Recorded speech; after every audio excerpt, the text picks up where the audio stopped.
como en el sector de construcción. Ya tiene disponibles los fondos, el propósito es reducir la necesidad de mano de obra barata y mano de obra extranjera. Bonjour à tous les fanatiques, ça dépend de là, nous allons regarder l'émission ça. Et mes amis, Luis Abinadel senti et Lina Show pour ça le fait à l'ikunya, il prend conscience que ouais tout ça le fait pas vaut rien parce que les ouais c'est laver main bien belle et puis souiller la tête.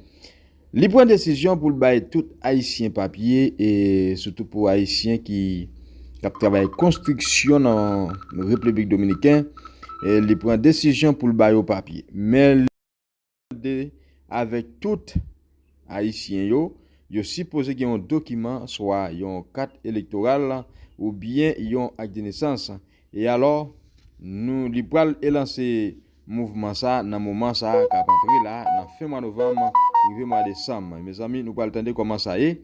Il prend décision mais sauf et pour monde qui a travail construction. Je vais faire des vidéos pour voir comment ça y est. Malgré qu'on ait nous-mêmes nous pas parler espagnol, mais quand même nous faisons effort. Mais voilà que nous pourrons tendre comment ça y est. Et il y a un pile haïtien qui parle espagnol, nous pourrons arriver tendre tout ça, président Luis Abinadel, et porter pour peuple haïtien, nous pourrons laguer, ok, nous préférons dire nous, restez branchés, en nous tendre. Como en el sector de construcción. Ya tiene disponibles los fondos, el propósito es reducir la necesidad de mano de obra barata y mano de obra extranjera y eficientizar también la producción nacional. Este programa va a ser para financiar las maquinarias que, como dijimos, reduzcan la mano de obra irregular e infraestructuras relacionadas al proceso de uso de esos equipos. Juan. Bien.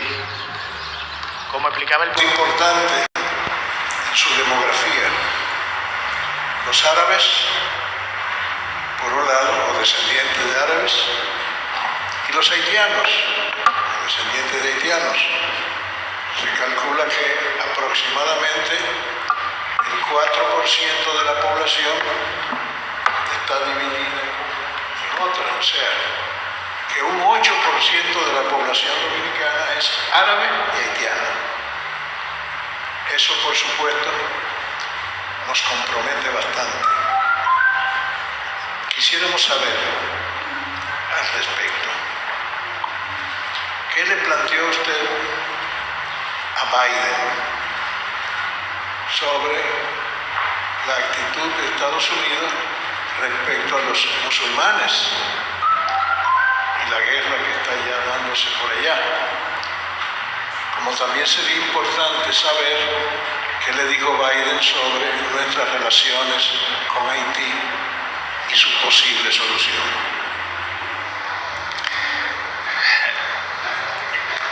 Amigo Colombo, aunque 1 hora y 10 minutos se puede hablar, se puede pensar que es mucho, pero es poco para hablar de todos los problemas mundiales. Y más, imagínate yo venir a hablarle de los problemas que aunque nos preocupan, pero venir a hablarle de los problemas del Medio Oriente pues no era indicado, ni conversamos sobre ese tema. Más aún, solamente él se refirió al tema Haití cuando nos felicitó por nuestra preocupación por la seguridad de Haití. Después del discurso del presidente Biden en la ONU, cuando él le dio una recepción a los presidentes, lo cual es usual, yo lo felicité por su discurso en la ONU. Entonces, él me lo recordó en la relación bilateral.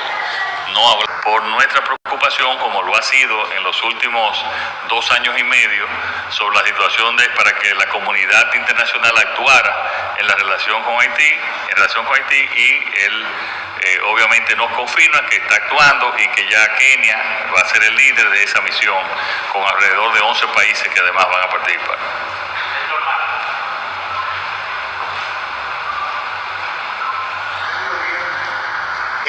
Estamos en un proceso ya de selección. El Consejo Nacional de la Magistratura está seleccionando los jueces, 5 jueces del Tribunal Constitucional. Ese proceso está entrando en una fase crucial esta semana, una fase interesante.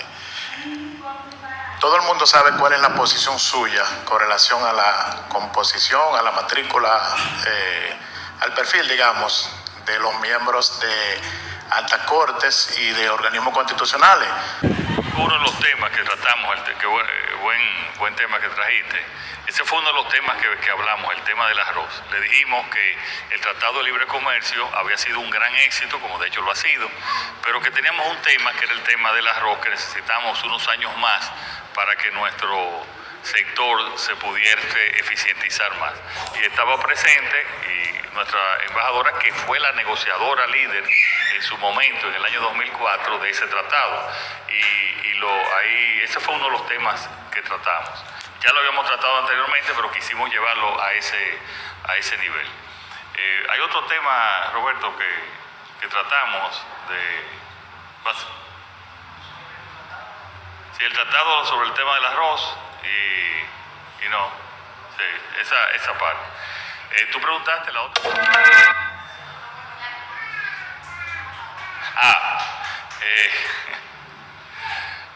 Miren, hay 42 países sin embajadores. 42 países.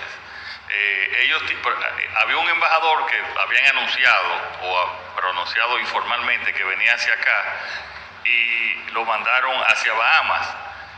Eso hace 2 años y todavía el Senado no lo ha confirmado. Allá hay una serie de problemas internos en ese sentido. Hay una cantidad de funcionarios también que no han sido confirmados. O sea, no es un problema de la relación con ninguno de nosotros en nuestros países. Es un problema de la situación de política interna que está sumamente polarizado. Y recuérdense que, bueno, yo no te diría por primera vez, pero yo creo que es más crítico que en otras ocasiones, que la diferencia tanto en el Senado como en la Cámara de Representantes es mínima a favor de cada partido. En la Cámara de Representantes es mínima a favor del republicano, fíjense los problemas que han tenido, y en el Senado es mínima a favor de los demócratas. Y eso, la verdad, que perjudica. No, es que de Haití lo que hablamos realmente fue... bueno, sí, sobre el gobierno de Haití. Bueno, miren, nosotros ya hicimos lo que íbamos a hacer con la frontera. Yo no creo que se abrió por Juana Méndez. Hoy los informes que tengo que se abrió fue por Belader, del área Belader de ellos, por el área de Elías Piña, por la presión de 60 camiones de ellos que estaban en línea para ir a buscar las mercancías dominicanas. Ellos no tuvieron otra alternativa que abrir.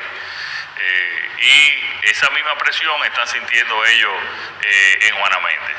Usted sabe que la de Pedernales es mínima y en el caso de Jimaní ya había estado desde antes de esta situación, había estado reducido porque del lado haitiano es un área controlada por las bandas y se había reducido mucho el comercio. O sea, donde está realmente en la parte de Elías Piña, hoy pasaron, bueno, tú puedes informar, Ito, ¿cuántos camiones pasaron? Creo que llegaron a más de 40, Ito, ¿verdad? Sí, señor, pasaron 60 camiones exactamente y 18 camionetas y ya han salido 19 camiones cargados de regreso y los otros se quedaron del lado dominicano cargando, pero ya hay otra cantidad similar del lado Haití haciendo fila para entrar a la República Dominicana. Los choferes fueron biometrizados, se registraron, se les dio un código de barra, no hubo ningún inconveniente y se está desarrollando de una manera formal, normal. Ellos tenían desde hace 2 semanas la discusión de la biometrización. Eso se queda ahí y no se mueve. Sencillamente. Bien. Javier Flores del Listín Diario. Presidente, yo tengo 2 preguntas. La primera, precisamente en San Cristóbal, un grupo de comunitarios en la entrada del pueblo estaba protestando en búsqueda de respuestas con relación a la investigación de la explosión del centro de San Cristóbal. La pregunta es, ¿cómo han avanzado esas investigaciones? ¿Qué sabe el presidente de la República acerca de ellos? Y a la espera de algún tipo de consecuencia, que fue lo que siguieron las personas de San Cristóbal. Lo segundo es, ¿cómo va a funcionar el programa del Bandes con relación a la American El programa del Bandex. Bandex. Ajá. Con relación a la mecanización del sector agropecuario. Los productores van a solicitar el financiamiento con la maquinaria, van a primero observar la maquinaria y luego ir con el precio de la maquinaria al Bandex. ¿Cómo va a ser el funcionamiento logístico de ese programa? Esa keniana vaya de nuevo allá y pase lo mismo que pasó con los nepalíes, que el brote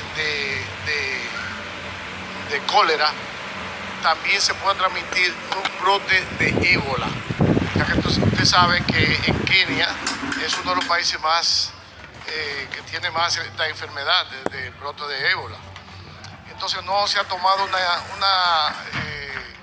una prevención en esto, ya sea las Naciones Unidas o ya sea del gobierno, o no tienen ustedes conocimiento en ese sentido.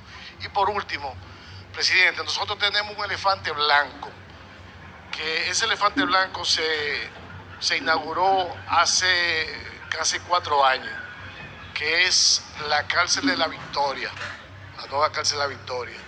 Y todavía aún no se ha hecho absolutamente nada. No se pretende todavía, para descongestionar el sistema carcelario, inaugurar eso o entregárselo ya al sistema. Muchas gracias. Hace muchas preguntas, Quinde. Mira, primero lo de Kenia habría que preguntárselo a ellos. Nosotros no tenemos esos detalles. Yo lo que sí creo que en Haití hay mucha gente que quiere que siga el desorden. Que hay mucha gente que quiere y que gana del desorden. Gana. El presidente Clinton una vez me dijo a mí, en Haití hay gente que quieren ganar un poco de 100 y no más de 1000.